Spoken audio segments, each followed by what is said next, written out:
All right, finding an area bounded by two functions. And again, this is going to be called example 1, part C. And this again corresponds to assignment number 28. We have our two functions, and again, I highly recommend sketching a rough picture.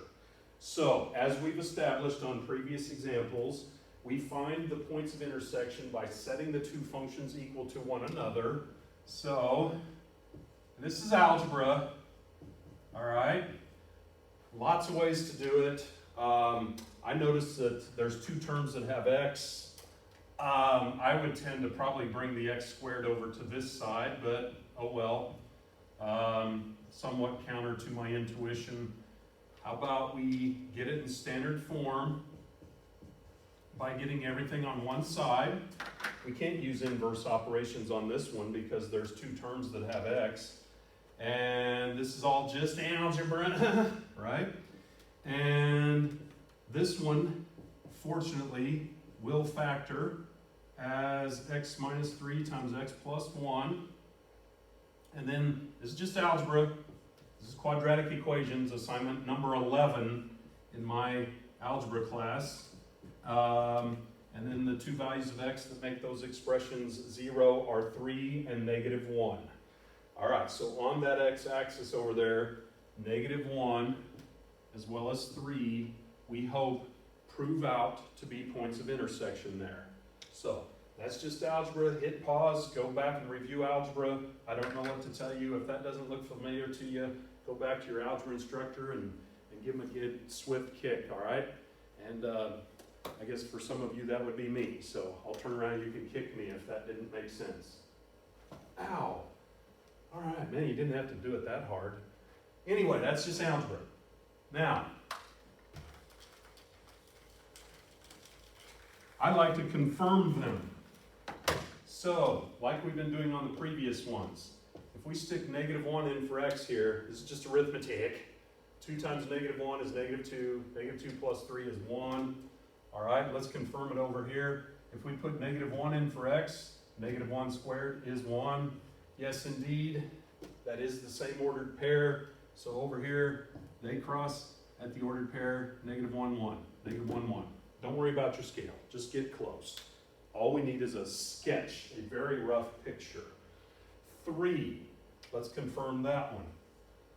3, leave a gap here. We're gonna test the middle number here in a little bit. 3, 2 times 3 is 6. 6 plus 3 is 9, all right? And then on the other one, 3 squared is 9. Yay! The same ordered pair. So, over here at 9, 3, 9. I didn't worry about scaling it perfectly. Have we mentioned that? All right, just a rough picture. So they do indeed prove out that they cross at those 2 points. Now, as we said earlier, we want to find the upper and lower by testing a number. Make sure this test number is in your interval. Now, it won't always be, and perhaps I should have more variety on these, but I would like to point out that again, in this example, the number 0 is in the interval. If it's not, then don't test it. You want to make sure that that number you test is in your interval. 0 is. That would be the wise choice. So 0 plugged in here, 2 times 0 plus 3 is 3. And 0 plugged into this one for x, 0 squared is 0. And on this one, if you look at those two numbers, you would hopefully go, 3 is a bigger y value, is a higher y value than 0. So in this example, it looks like you're the upper function over here, and you are the lower. And there's lots of ways to establish this, but I'm just trying to give you a way that would basically work every time, no matter what the functions are. So, we're going to, hey, y, you're the upper function on this question. So I'm going to call you f of x. 3 is a bigger number than 0. And we're going to call you g of x. That's just what the the calculus nerds, I'm teaching 5 classes at once every day. All right, guys, 3 classes, whatever. But anyway, there you go. And look, all I really care about visually is that you have a green upper curve and a red lower curve. It doesn't matter the accuracy of the curves themselves. In honesty though, that green one would be a line, right? Y equals mx plus b. And the red one would be a parabola. The main point is, you understand this one is above that one in that interval, all right? And so it's just a matter of finding the area between them by taking the integral of the upper minus the lower. So the area here would be the integral from -1 to 3 of 2x plus 3, otherwise known as upper, otherwise known as f of x, minus x squared, otherwise known as lower, otherwise known as g of x. If it were up to me, I would have called them u of x for upper and L of x for lower, but I wasn't there at the meeting when the calc people decided to call them F and G.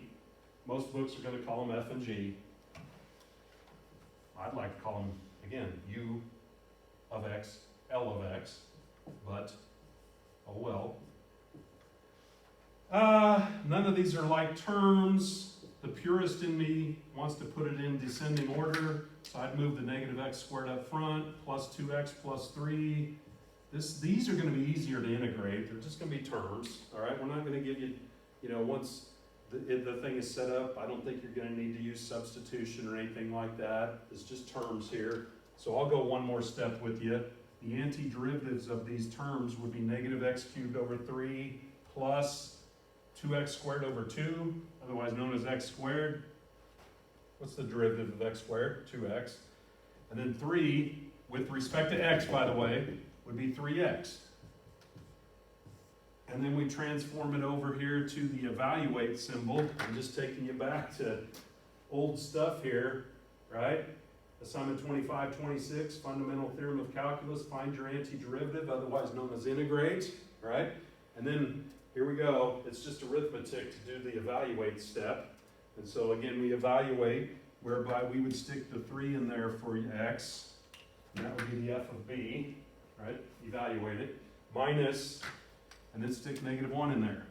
And for the last several years, once I've gotten to this step, I've had many people tell me, I'm good from there, all right, Mr.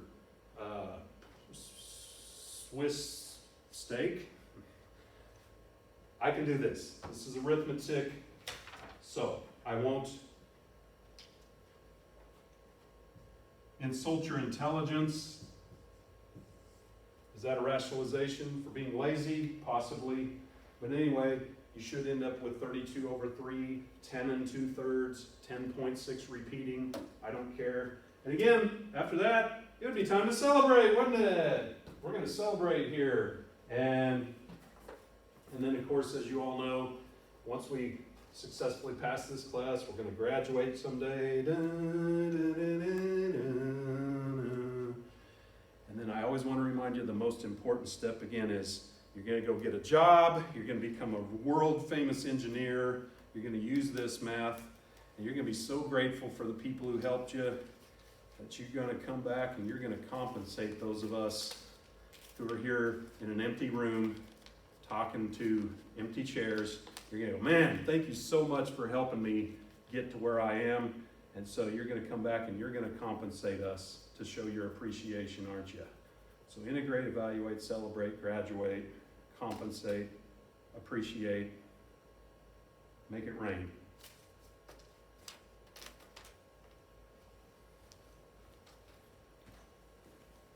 Which I guess would be precipitate.